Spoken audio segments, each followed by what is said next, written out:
नमस्कार, उज्जैन टीवी के सभी दर्शकों का हार्दिक स्वागत है।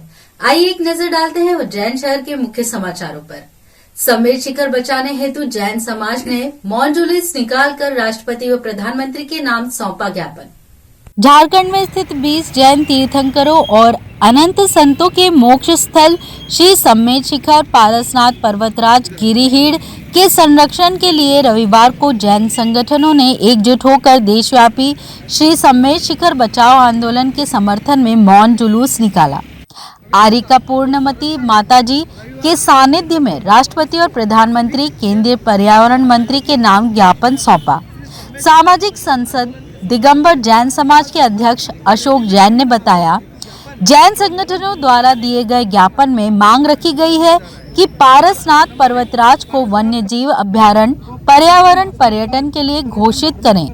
इको सेंसिटिव जोन के अंतर्गत जोनल मास्टर प्लान व पर्यटन मास्टर प्लान पर्यटन धार्मिक पर्यटन सूची से बाहर किया जाए। तीर्थराज की स्वतंत्र पहचान व पवित्रता नष्ट करने वाली झारखंड सरकार की अनुशंसा पर केंद्रीय वन मंत्रालय की अधिसूचना को अविलंब रद्द किया जाए। आज आरिका माता जी पूर्णमती माता जी के सत्संग सानिध्य में एक ज्ञापन दिया गया। शास्त्र तीर्थ सम्मेद शिखर जी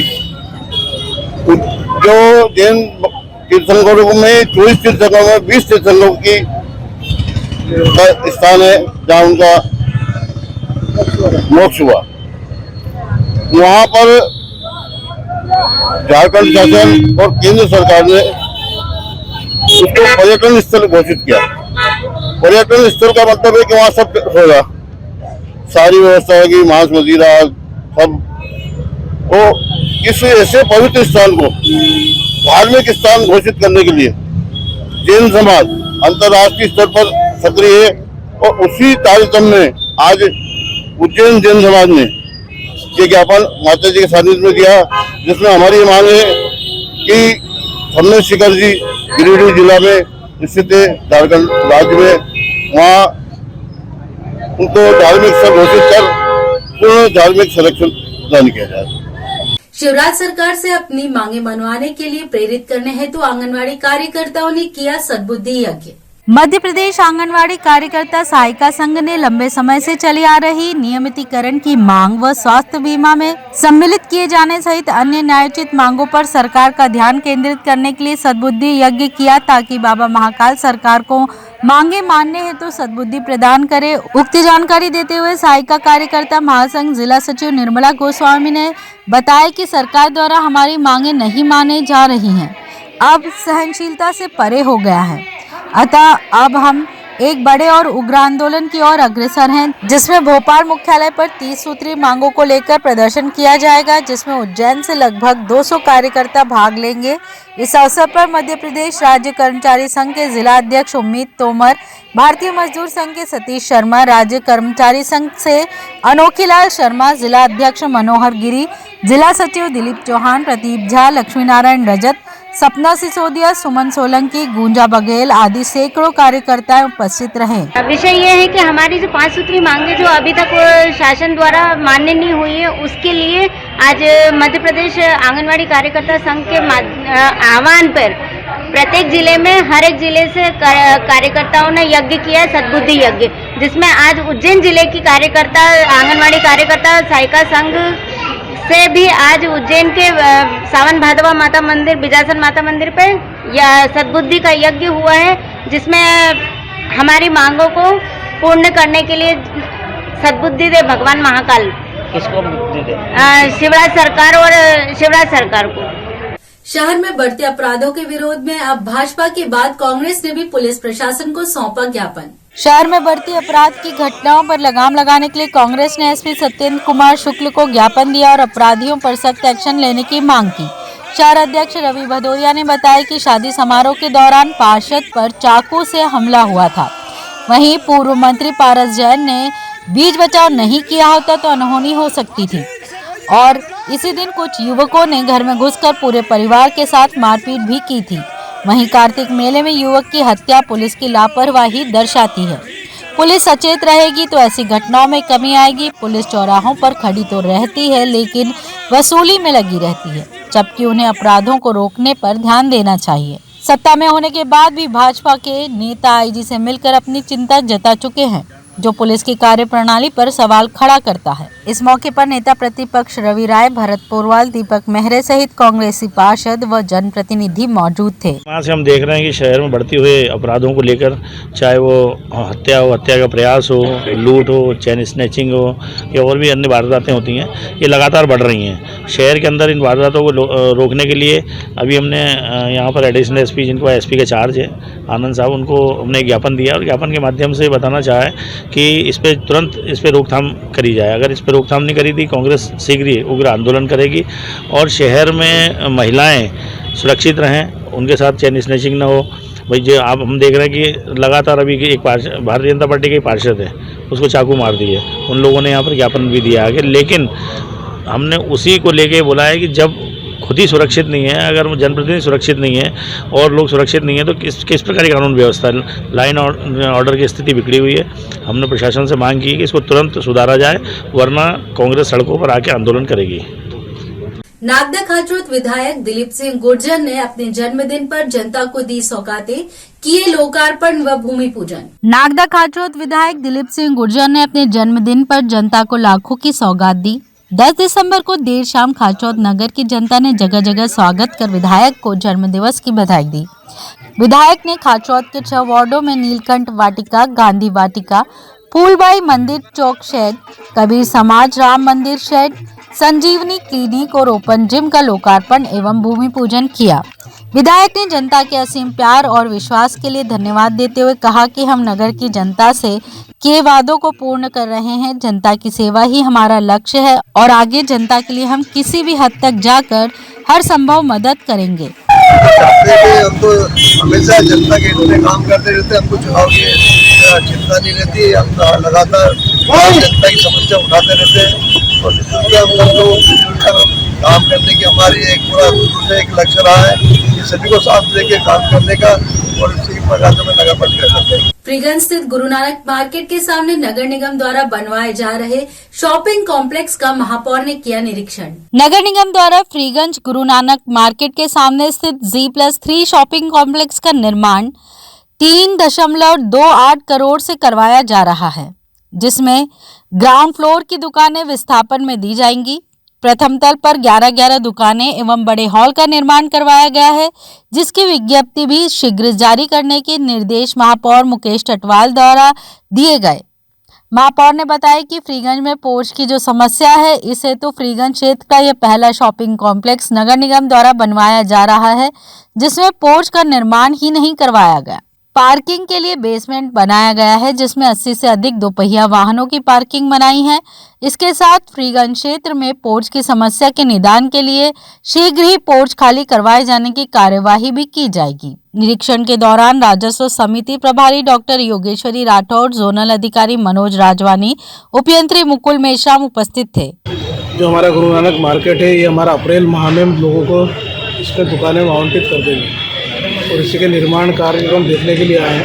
दूसरा, इसकी सबसे बड़ी विशेषता है कि हम चाहते हैं कि हमारे फ्रीगंज के जितने भी पोर्च हैं, उन सारे पोर्चों को हम खाली कराना चाहते हैं, क्योंकि पोर्च आम नागरिकों के लिए बनाए गए हैं और उन्हीं के लिए उपयोग होना चाहिए। इसकी शुरुआत हमने हमारी नगर पालिका निगम के द्वारा जो हमारा कॉम्प्लेक्स बन रहा है, इसमें आप जहाँ खड़े हैं तो हमने देखा हमने पोर्च हमने नहीं बनाया, इसको खुला ओपन रखा है हमने, ताकि लोगों का आना जाना खुला हो और लोग यहाँ पर आ जा सके। और पार्किंग भी हमने अंदर बनाई है, बेसमेंट में इसमें पार्किंग बनाई है, ब्लॉक लगाएंगे और जो भी सारे नियम नगर निगम को जो हम दूसरों से पालन करवाना चाहते हैं, उन सारे नियमों का हमने तो पूरा सख्ती से पालन किया। लगभग कितनी दुकानें हैं और कब तक लोगों को आवंटित हो जाएंगी और क्या इसका टेंडर प्रक्रिया भी जल्दी अपनाई जाएगी? क्या इसमें नीचे वाली जो दुकानें हो तो विस्थापन में दे रहे हैं, तो नीचे 3 दुकानें शेष है जिनको हम टेंडर प्रक्रिया के माध्यम से करेंगे। ऊपर हमारी 11 दुकानें हैं और तीसरे पोर्च पर एक पूरा हाल है, इसकी भी शीघ्र हम विज्ञप्ति जारी करेंगे। कोरोना काल में बंद किए गए रेलवे स्टॉप को पुनः शुरू करने के लिए ग्राम सिंगावदा के ग्रामवासियों ने रेलवे ट्रैक पर किया प्रदर्शन। घटिया तहसील के ग्राम सिंगावदा में रेलवे ने कोरोना काल से स्टॉप बंद कर दिया था और पुनः स्टॉप शुरू नहीं किया। इसी के विरोध में ग्रामीणों ने रेलवे ट्रैक पर उतरकर विरोध प्रदर्शन किया। ग्रामीणों ने बताया कि रेलवे द्वारा सिंगावदा रेलवे स्टेशन पर कोरोना के पहले जो लोकल गाड़ियां रुकती थी उन्हें बंद कर दिया है, जिससे 5-6 ग्रामों के ग्रामीण व स्कूली बच्चे सफर करते थे और मात्र 10 मिनट में उज्जैन पहुंच जाते थे। स्टॉप बंद होने की वजह से बच्चों को लगभग 35 किलोमीटर घूमकर उज्जैन जाना पड़ता है, जिससे बच्चों के भविष्य पर भी असर पड़ रहा है। यदि हमारी मांगे नहीं मानी गई तो हम लोकसभा व विधानसभा चुनाव का बहिष्कार करेंगे।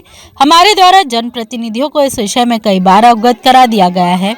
यदि समस्या का हल नहीं हुआ तो नेताओं को गांव में घुसने नहीं दिया जाएगा। इस बाबत ग्रामीण खड़क सिंह आंजना ने बताया।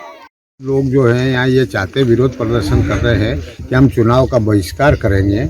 ये चुनाव का बहिष्कार इसलिए कर रहे हैं 2019 तक यहाँ रेल रुकती थी, तब तक इन लोगों को सुविधा थी। आसपास के 4-5 गांव है, ऐसे लोग भी परेशान हो रहे हैं। 4-5 ही गांव के लोग ये बोल रहे हैं कि हम चुनाव का बहिष्कार करेंगे और चुनाव में वोटिंग नहीं करेंगे जब तक हमारी रेल के, हम सांसद जी को 3-4 बार जो है आवेदन दे के आए हैं कि सांसद जी हमारी सुने, और सांसद जी ये निश्चित एक सांसद जी सबकी सुनते हैं, पर इसमें क्या मालूम क्या लेटलाली कर रहे हैं या तो वो जानते हैं। पर मतलब ये है कि सांसद जी बहुत अच्छे हैं। फिर भी मैं कह रहा हूँ इतनी जनता के सामने कि सांसद जी यहाँ इसको ट्रेन को रुकवाने का स्टाफ दे, एक सुबह और एक शाम को 2 ट्रेन रुक जाए, बस इससे ज्यादा यहाँ कुछ नहीं चाहिए। 2019 तक यहाँ ट्रेन रुकती थी और लोगों को बहुत ज्यादा असुविधा हो रही है इससे। 4-5 क्या समस्या आ रही नहीं रुक रही गाड़ी? नहीं रुकने से बच्चे को पढ़ाई में दिक्कत आ रही है, विकलांगों को यहाँ से उज्जैन जाने में दिक्कत हो रही है। विकलांग के पास कोई साधन नहीं है यहाँ, मतलब इस परिस्थिति में ऐसे लोग हैं कि जिस पैर से नहीं चल सकते हैं,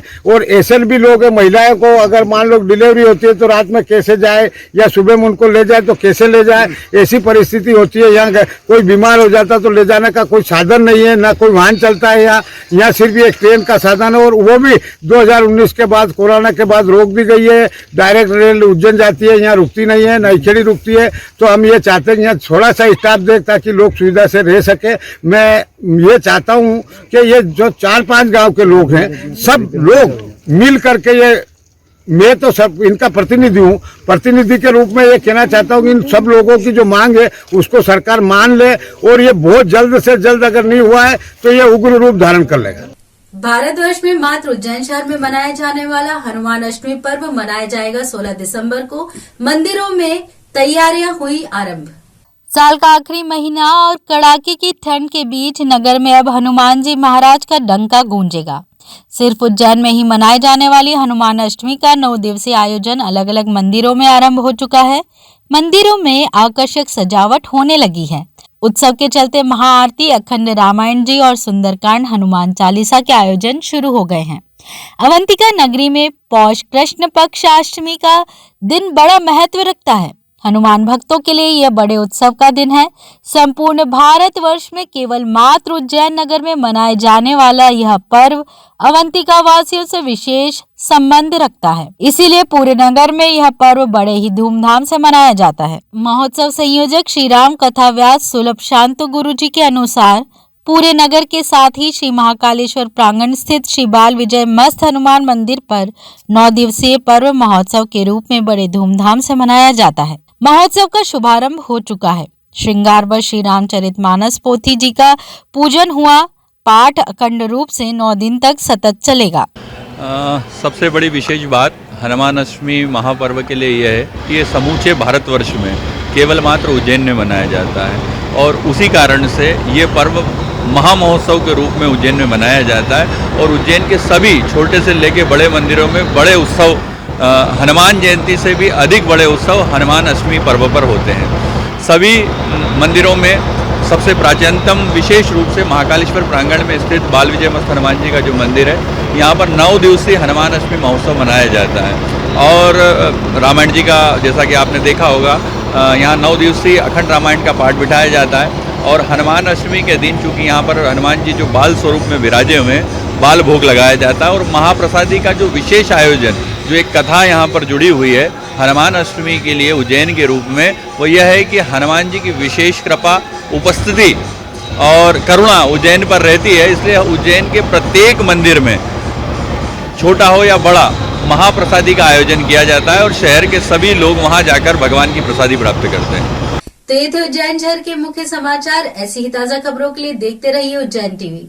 उज्जैन टीवी का यूट्यूब चैनल लाइक और सब्सक्राइब करना ना भूलें। नमस्कार।